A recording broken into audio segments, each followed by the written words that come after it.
என் பேர் வினோத் கண்ணன். முதல்ல நான் வந்து இந்த கல்லூரி முதல்வருக்கு மிகப்பெரிய நன்றி தெரிவிச்சேன். இப்போ 2001, 2004 பேட்ச் பிஎஃப்டியில் நான் படிச்சிருக்கேன். நண்பர்கள் தான் சொல்கிறேன். நண்பர்கள் நிறைய பேர் யூஸ் பண்ணுறது ரொம்ப கஷ்டமாக இருக்குது. வந்திருக்கலாம், பட் ஆனால் அந்த இனிஷியேட்டிவ் நம்மளும் எடுத்துருக்கலாம். நான் இன்றைக்கி என்ன பண்ணேன்னா என் கல்வி ஆயிடுச்சு அவனுக்கு நம்பர் தெரியாது.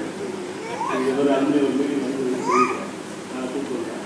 அதேமாதிரி எல்லாரும் அடுத்தது இந்தமாதிரி ஒரு இனிஷியேட்டிவ் எடுக்கும்போது அவங்களுக்கு தெரிஞ்சவங்க இது எல்லாரும் ஃபேஸ்புக்கில் கனெக்டாக இருக்க மாட்டாங்க.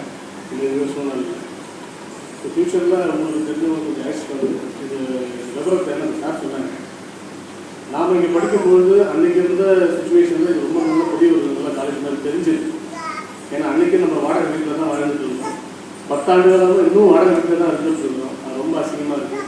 நம்ம வேலைக்கு போய் நம்ம ஒரு இனிஷியேட்டிவ் எடுத்து நம்ம ஒரு சொந்த வீடு கட்டணுன்ற ஒரு எண்ணம் எல்லாருக்குமே இருக்கும். ஆனால் நம்ம படித்த கல்லூரி மட்டும் இந்த விதிவில் தான் இது வந்து ஒரு கவர்மெண்டால் நிதி ஒதுக்கப்பட்டு நடத்தக்கூடிய ஒரு கல்லூரி இது முழுக்க ப்ரைவேட் கிடையாது. நான் படித்த காலங்களில் எனக்கு வந்து நிறைய நான் இங்கே இருந்த education director mister Rakesh Chandra அவங்களுக்கு வந்து செக்ரட்டரியாக இருக்காங்க. ஸோ அவங்க வந்து எனக்கு நல்ல பழக்கம். Miss Sathyavathi IAS, Mrs Sathyavathi IAS chief செக்ரட்டரியாக இருக்காங்க. ஸோ இவங்களுக்கு அந்த கவனத்தை கொண்டு போகணும். இப்போ எனக்கு சார் சொன்னது வந்து எனக்கு ஆசையாக இருக்குது. ஏன்னா அன்றைக்கி வந்து இந்த தொடர்ந்து அவங்க தான் மிஸ்டர் ராகேஷ் சந்திரா அவங்க டேரக்டராக இருக்கும்போது சத்யவதி ஐஏஎஸ் வந்து எஜுகேஷன் செக்ரட்டரி எஜுகேஷனாக இருக்கும்போது சொன்னாங்க. மிஸ்டர் ராமதாஸ் கணக்கலா அவங்க வந்து அந்த பிரின்சிபலாக இருந்து அப்போ வந்து சிறப்பாக இதை வந்து இந்த காலேஜ் வந்து பண்ணிட்டு போனாங்க. இப்போ நான் வந்து பார்த்திங்கன்னா ஒரு டிராக்டர் இண்டஸ்ட்ரி, அதாவது விவசாயம் சார்ந்த ஒரு இண்டஸ்ட்ரி. நான் ஏற்கனவே ஃபினான்ஸ் இண்டஸ்ட்ரியில் ஒர்க் பண்ணியிருக்கேன். அதை கொஞ்சம் மாற்றணும்னு சொல்லிட்டு கொஞ்சம் ஏன்னா நான் வந்து அக்ரிகல்ச்சர் இப்போ பண்ணியிருக்கேன். ஒரு 25-30 ஏக்கருக்கு வந்து ஆர்கானிக்ஸ் அப்படின்ற ஒரு பிளேஸில் இப்போ கொஞ்சம் ஒரு புதுசாக ஒரு இன்ஸ்டியூட் எடுத்துருக்கேன். எனக்கு ஒரு பயிர் பண்ணிட்டு இருக்கிறோம். நாங்கள் சுகர் கேன் பண்ணுறோம், பேடி பண்ணிட்டு இருக்கிறோம். கொஞ்சமாக இப்போ தான் மாற்றிட்டு வரேன். என்னோடய விவசாயத்தை ஆர்கானிக்காக பண்ணிட்டு இருக்கிறேன்.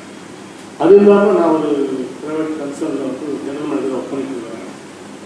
ஸ்ரீ லார்ஜ்ஸ்வீட் ஃபேக்டரி கஃபேன்னு சொல்லிட்டு ஒரு மெஸ்ஸி பர்பஸ் ஒரு ஃபேக்டரி கம்பெனியில் பாண்டிச்சேரி, விழுப்புரம் மாவட்டம், கடலூர் மாவட்டம், சேலம் மாவட்டம் இந்த 4 ஏரியாவுக்கும் வந்து நிச்சயமாக ஒர்க் பண்ணிட்டு இருக்கிறேன்.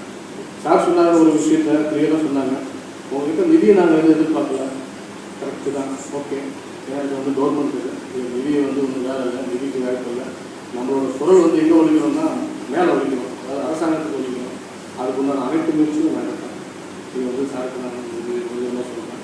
ஏன்னா நேரில் இதுக்காக நான் நேரில் போயிட்டு அந்த செக்ரட்டரிகளையும் இல்லை இருக்கிற கலெக்டர்களையும் அதை பார்க்கறதுனால நான் தயாராக பண்ணியிருக்கேன். நீங்கள் ஏதாவது இனிஷியேட்டிவ் எடுத்தீங்கன்னா கண்டிப்பாக அது வந்து நான் பங்களிக்கலாம். நிறைய பேருக்கு எனக்கு கான்டாக்ட் நம்பர் இருக்குது. பட் ஆனால் வந்து அலைவன் பேசு கண்டிப்பாக நல்லா தெரியும். நல்ல ஒரு தோக்கம். இந்த தோக்கத்துக்கு கண்டிப்பாக உறுதியாக நான் இருப்பேன். நன்றி, வணக்கம்.